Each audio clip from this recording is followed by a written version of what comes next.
ಪ್ರೀತಿಯುಳ್ಳ ದೇವಜನರ ಈ ಬೆಳಗಿನ ಜಾವದಲ್ಲಿ ತಿರುಗಿ ನಾವು ಪವಿತ್ರಾತ್ಮನು ಬಲಪಡಿಸುವ ಕ್ಷೇತ್ರಗಳನ್ನು ಅರ್ಥ ಮಾಡಿಕೊಳ್ಳುವುದಕ್ಕೆ ಮನಸ್ಸು ಮಾಡೋಣ. ಪವಿತ್ರಾತ್ಮನು ಒಬ್ಬ ವಿಶ್ವಾಸಿಯನ್ನ ಪ್ರತಿದಿನ ಹೊಸ ಹೊಸ ಅನುಭವಗಳಲ್ಲಿ ನಡೆಸುವುದಕ್ಕೆ ಇಷ್ಟವುಳ್ಳವನಾಗಿರ್ತಾನೆ.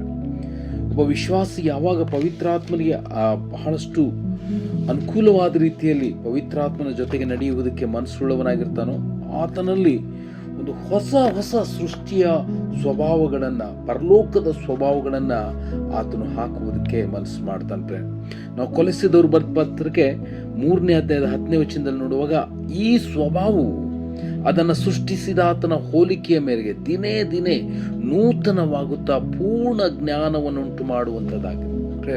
ಪವಿತ್ರಾತ್ಮನ ಮುಖ್ಯವಾದ ಉದ್ದೇಶ ಏನಂದ್ರೆ ನಮ್ಮಲ್ಲಿ ಪೂರ್ಣವಾದ ಜ್ಞಾನವನ್ನ ಆತನು ಕೊಡುವುದಕ್ಕೆ, ಬಲವಾದ ರೀತಿಯಲ್ಲಿ ನಾವು ಆ ಪರಲೋಕದ ಸ್ವಭಾವವುಳ್ಳವರಾಗಿರಬೇಕೆಂಬುದಾಗಿ ಆತನು ಆಲೋಚಿಸುವವನಾಗಿದ್ದಾನೆ.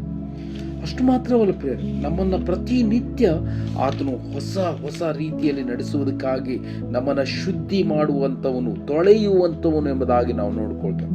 ನಾವು 1 ಕೊರಿಂಥ 6ನೇ ಅಧ್ಯಾಯದ 11ನೇ ವಚನದಲ್ಲಿ ನೋಡುವಾಗ, ಯೇಸು ಕ್ರಿಸ್ತನ ಹೆಸರಿನಲ್ಲಿಯೂ ನಮ್ಮ ದೇವರ ಆತ್ಮದಲ್ಲಿಯೂ ತೊಳೆದುಕೊಂಡಿದ್ದೀರಿ, ದೇವಜನರಾಗಿದ್ದೀರಿ, ನೀತಿವಂತರೆಂಬ ನಿರ್ಣಯವನ್ನು ಹೊಂದಿಕೊಂಡಿರಿ. ಪ್ರಿಯರೇ, ಪವಿತ್ರಾತ್ಮನು ನಮ್ಮನ್ನು ತೊಳೆದು ಶುದ್ಧೀಕರಿಸಿ ನೀತಿವಂತರು, ಪರಿಶುದ್ಧರು ಎಂಬ ಒಂದು ಹೆಸರನ್ನ, ದೇವಜನರೆಂಬ ಹೆಸರನ್ನ ನಮಗೆ ಕೊಡುತ್ತಾ ನಾವು ಪ್ರತಿ ದಿವಸ ಹೊಸ ಹೊಸ ವ್ಯಕ್ತಿಗಳಾಗಿರಬೇಕೆಂಬುದು ಪವಿತ್ರಾತ್ಮನ ಮುಖ್ಯವಾದ ಆಲೋಚನೆಯಾಗಿದೆ.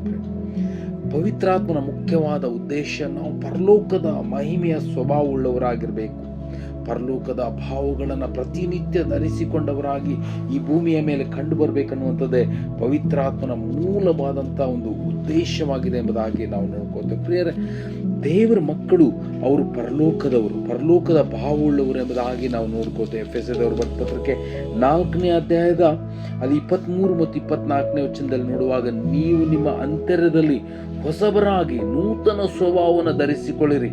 ಆ ಸ್ವಭಾವ ದೇವರ ಹೋಲಿಕೆಯ ಮೇರೆಗೆ ಸತ್ಯಾನುಗುಣವಾದ, ನೀತಿಯುಳ್ಳದಾಗಿ, ದೇವ ಭಯಭಕ್ತಿಯುಳ್ಳದಾಗಿ ನಿರ್ಮಿಸಲ್ಪಟ್ಟಿದೆ.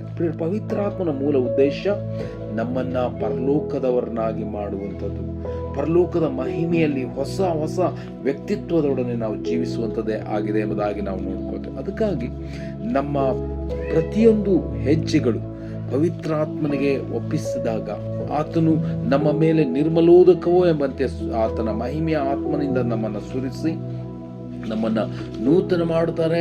ಪ್ರತಿಯೊಂದೊಂದು ಹೊಸ ಹೊಸ ಸಂಗತಿಗಳಲ್ಲಿ ನಮ್ಮನ್ನು ನಡೆಸುತ್ತಾ ಮಹಿಮೆಯಿಂದ ಪ್ರಭಾವದ ಕಡೆಗೆ ನಡೆಸ್ತಾರೆ. ಅದಕ್ಕಾಗಿ ನಾವು ಈ ಬೆಳಗಿನ ಜಾವದಲ್ಲಿ ಪವಿತ್ರಾತ್ಮನಿಗೆ ಸಂಪೂರ್ಣವಾದಂಥ ರೀತಿಯಲ್ಲಿ ನಮ್ಮನ್ನು ಒಪ್ಪಿಸಿಕೊಡುವುದಾದರೆ ನಾವು ಆ ಪ್ರಭಾವದಲ್ಲಿ ಜೀವಿಸುವುದಕ್ಕೆ ಸಾಧ್ಯ. ಆ ರೀತಿಯಲ್ಲಾಗುವಂತೆ ಕರ್ತನೇ ನಮ್ಮನ್ನು ಆಶೀರ್ವದಿಸಲಿ. Thank you.